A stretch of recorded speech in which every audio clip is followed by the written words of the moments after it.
Welcome back into the Rocc Pod, presented by the Royal Oak, Michigan Chamber of Commerce. I am John Gay from Jagging Detroit Podcasts. I'm Lisa Bibby, your neighborhood realtor with Keller Williams Advantage. And I'm Trish Caruth, third-generation jeweler and owner of Your Personal Jeweler. Our guest today is Mary Beth Fitzpatrick, Superintendent of the Royal Oak Schools. Mary Beth, thanks so much for coming on the show with us today. Well, thank you very much for having me. Lots to get to today. I know we have a lot of parents that listen to the podcast. This is going to publish on April 6th. Where are we in terms of student enrollment and deadlines? So we enroll year-round. Any new families who come into the district can certainly enroll their children any day of the year. We're welcoming them all the time. But of course, right now, we're in the heat of enrollment season, which is really to bring in new kindergarten students for the 23-24 school year, as well as any new families who may want to enroll for the beginning of next school year. Hi, Mary Beth. I have a little one who will be starting kindergarten in the fall. Can you tell me a little bit more about the developmental kindergarten program? Oh, absolutely. So developmental kindergarten is an extra year of school, which of course precedes kindergarten. And it's really meant for children who might need that extra year of growth, either socially or academically. Not quite ready for kindergarten and the rigors of all that yet, but they know they want to be in formal schooling. So I'm very proud that Royal Oak Schools has that program. And each year we run sections at multiple elementary schools, if not all of them, if we can. The class sizes are a little smaller than regular kindergarten, and certainly the focus on academics is at a preschool to pre-kindergarten level in terms of expectations, and teacher training is, of course, focused on those younger children as well. We do have enrollment available now for all of our developmental kindergarten options, and as soon as we get closer to our springtime, we'll be assigning those students to Royal Oak Schools Elementaries. Anything else you want to add on the kindergarten piece of it, Mary Beth? One thing that we've added this year is that there will be a spring event. So any family that already has their children enrolled in kindergarten, they'll be invited to their future elementary school in the spring to meet the teachers and see the school. And then again, we'll have families back in August closer to the beginning of school. And we hope that this is just a way to get the kids engaged with their new school and get very excited. So this new spring event is something our 6 elementary schools will be putting in place this year. Oh, that's fantastic. I know a lot of times we think about education in the terms of our children, but you also offer adult and community education. Can you expand a little bit more on that? Sure. We're very proud also of the programs we offer for our adults. We have students who enroll in the Churchill Community Education Program for alternative high school. So maybe the fundamentals of high school or their own lives have presented them with some challenges. And so they need a different program that's a little more flexible and where we can create an independent schedule for them. We also have young adults who come back to high school to get that diploma that, again, maybe the place that they were in their life at the time, they didn't earn a diploma, and we certainly know and want to help them with earning that.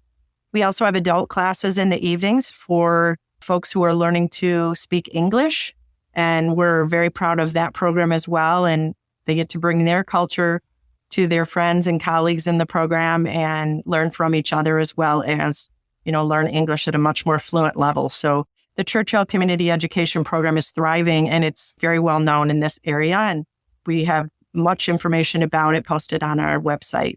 How many languages do you cover in this program? I imagine quite a few. So it is quite a few, and we publish all of the documentation in multiple languages as well, because certainly if you're learning to read English, we need the forms and information about the program to be in your native language to start. And then once they're here, it's immersion in English. We really want them sharing their own culture through the use of the English language, and our instructors are very good at doing that.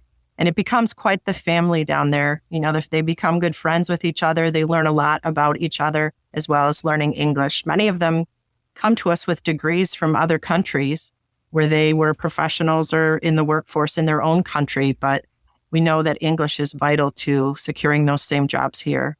I see that in 2022, you guys started district strategic planning or long-range planning. Can you tell us what that is? Sure. So, in the last few years, there's been a lot of reactionary things that schools have had to do, both with the pandemic and unfortunately due to violence or other things happening in our world. And, it's really time for Royal Oak Schools to look ahead and to make a plan for the future families and future students, as well as meeting everyone's needs right now. So the long-range planning is a process that we are using to engage our community members, both those with children in the schools Or most recently, I was able to meet with community members that do not have children in the schools, but they're residents in our community, because their voice is very important, either as taxpayers here or just as future parents someday. And so our long-range team has been meeting all year to create some pathways to providing the best programs, securing our resources, both our physical resources and our finances, and then, of course, addressing staff shortages, which we've all been facing in many businesses. We're not short of that here in Royal Oak Schools either. We constantly have postings for positions, both in the classroom and in support positions. And so it's important that we make some plans to ensure the strong future of this school district for the community. So Mary Beth, you had mentioned the pandemic earlier. What are some things that you have learned from the experience? Well, I think when the pandemic ended, everyone expected to go back to normal, for things to go back to the way that they always were. Yeah. But I think there are some things that we learned in schools that actually are better. Pre-pandemic, we were holding parent-teacher conferences in person. I'm sure there are a lot of parents listening who have sat in those chairs and waited their turn to talk to their teacher. And that does take a lot of time. Now we hold parent-teacher conferences virtually. So we schedule online appointments. It's much more efficient. It's a better use of everyone's time, and it's certainly more private. So right now we're doing that with parent-teacher conferences. We also had free meals program through the pandemic, and we're still searching for ways to bring free meals back to all students in schools just as a part of their public education. And I know we have legislators that are working on that, as well as our own county working on some special grant funding to make that available. So that has been better. And I also think we're just more flexible to individual student needs. We have a lot of resources now available online that maybe they only had access to in a classroom. Now kids can get a hold of those resources or communicate back and forth with their teacher, any time of day via some new online platforms that we have. So I think the biggest takeaway from COVID is just really how much the school is at the center of everything in a community. Supporting people socially and emotionally, certainly, as I said, through the food services, and just really helping families be in touch with all the great resources we have here in Royal Oak. So we were very proud, again, that the district was able to be at the heart of all of that. You mentioned being the center of the community. Nobody, outside first responders, nobody was really on the front lines during the pandemic as much as the teachers. Anything you want to say about the teachers and your team in Royal Oak and how they've withstood some real challenges over these last 3 years or so? Sure. So, the power of teaching and learning is face-to-face. That's what we know it as. It is not the same online as it was in the classrooms. And so for our teachers, it wasn't just getting resources placed online. They had to learn to teach very differently. You have students who don't like to be seen on camera, who don't like to be the center of attention. And yet when you held an online class, everybody's face is supposed to be on the screen, cameras on. And for kids in a classroom, they didn't have to be at the center of that attention. So certainly working with our middle schoolers and our high schoolers was very different. And again, in kindergarten, as you mentioned earlier, and the younger grades, so much of it is spontaneous, and it's how the classroom works, and it's proximity and having kids talk to each other. And when you do that online, it's a little flat. It's not quite the same. I would applaud our teachers just for their dedication to make it work. They never quit reinventing themselves or their resources throughout the pandemic. They miss their kids as much as the kids miss the teachers. I know that for sure. And certainly the time that we had to be out of the classroom was necessary due to the pandemic. But when we were finally able to be back in person, you could hear a collective sigh of relief from our staff. They were happy to be there. Royal Oak Schools has a partnership with the Chamber. What does that entail? Yeah, so we're very proud, again, of being with the Chamber for everything that it's worth. Our community is so strong in Royal Oak. There are so many businesses and groups in the community that support our staff and our students and families. The Chamber has really been a way to keep that conversation going through all of their events. I'm able to collaborate with different businesses and different organizations on a regular basis. And then it is fun to meet new folks to the community that way, for them to learn more about the district through me or my staff at the Chamber events. And also, to have our students be a part of what's going on in our community. And many of the partners within the Chamber already have an established relationship with the district and some are new. And I believe it's only because of the chamber that we've been able to start those new relationships. Well, Mary Beth, we are so grateful for you to help us out with the Royal Oak School Districts. And when you're not working, what is it that you do for fun?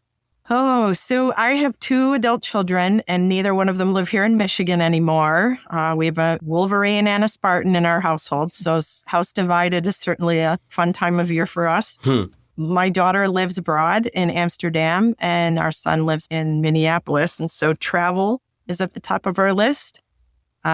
Personally, I love to cook and bake, would love to open my own restaurant or catering business someday. So maybe after being a superintendent, I could look into culinary arts for my fun and passion. And you told us offline before we started recording, you're a bit of a Disney buff too, right? We are. We're a big Disney family. We've traveled to Disney our entire lives. In fact, my honeymoon in 1990 was in Disney World. So my husband and I have both been avid Disney folks as well as our own children. So it's, the most fun place on earth. I feel like if any parents are listening and you end up in a meeting with Mary Beth for any reason, that's probably a good way to open the meeting is talk about Disney to get the ice broken. I can't play Disney trivia with many people because we tend to win. So A little too competitive? A little bit. Well, now it is time for our fishbowl question of the day. Lisa, can you pull the question? Yeah, all right. Mary Beth, what are you a natural at? Wow, that's a hard question. Yeah, that is a hard question. Something that comes natural to you that may not come natural to other folks. Well, it may not come natural to others, but I absolutely love to drive. I am very good with directions. I love to travel and go all over the United States. And some people are intimidated by direction and navigating all of that. Not me. I actually welcome it and I love it. So travel with me. Yes, I don't know how we got around back in the MapQuest days. My wife jokes about being a kid and having just a giant atlas way before the days of GPS or anything like that. And just you look at the map and you figure it out. I love that. Yeah, AAA would have this giant book. It was like a half-inch thick. And you would have all of the maps. Yeah, you could literally go across the United States. So where is your next road trip planned for?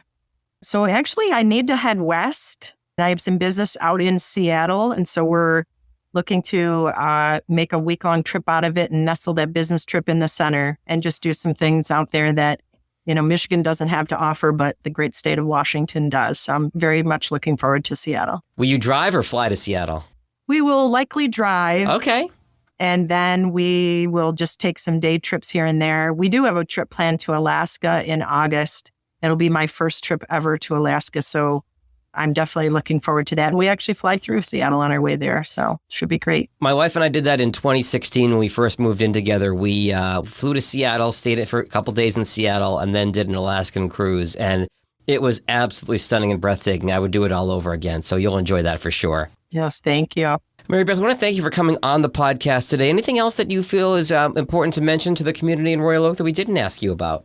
I'll just take the opportunity to thank our community. We have 5,000 students in Royal Oak schools that come in and out of our doors every day, and we couldn't do it alone as a school district. We have 600 employees that work every day to help our families, but boy, without our businesses and community partners, we wouldn't be nearly the high quality district that we are. I'm just very thankful for everything that our groups do for us.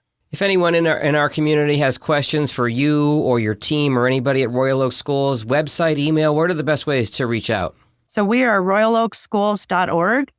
We have a lot of information on our website. They certainly can give me a call here. We're at the administrative offices at the old Churchill School, which is on DeVellin in Royal Oak, near 13 in Rochester. But they're welcome to call me or come on out to any one of our activities and see the wealth of information on our website. What's the phone number to call to reach the office? 248-435-8400, and just ask for the superintendent, and I'll put you right through. And we'll have all that contact information in our show notes. Well, thank you again, Mary Beth. It was great to get to know you. My name is Lisa Bibby, and I'm a realtor with Keller Williams Advantage. I put the real back in realtor. Unsure of how the market is shifting and thinking of selling this year? Call for a free consultation. You can find me on Facebook, YouTube, and Instagram at Sold by Lisa B. And I'm Trish Carruth, third-generation jeweler and owner of Your Personal Jeweler. I specialize in creating custom engagement, wedding rings, and fine jewelry. You can find me on Instagram and Facebook at The Personal Jeweler or on our website, www.thepersonaljeweler.com. I'm John Gay from Jag in Detroit Podcast. If you have any questions at all about podcasts or are interested in starting a podcast to brand yourself and stand out from your competition, you can find me at jagindetroit.com or on social media at jagindetroit. We want to thank you for listening to this episode of the Rocc Pod. It's presented and produced for the Royal Oak, Michigan Chamber of Commerce. And for more information about the Royal Oak Chamber, you can find us online at royaloakchamber.com. Thanks, everyone.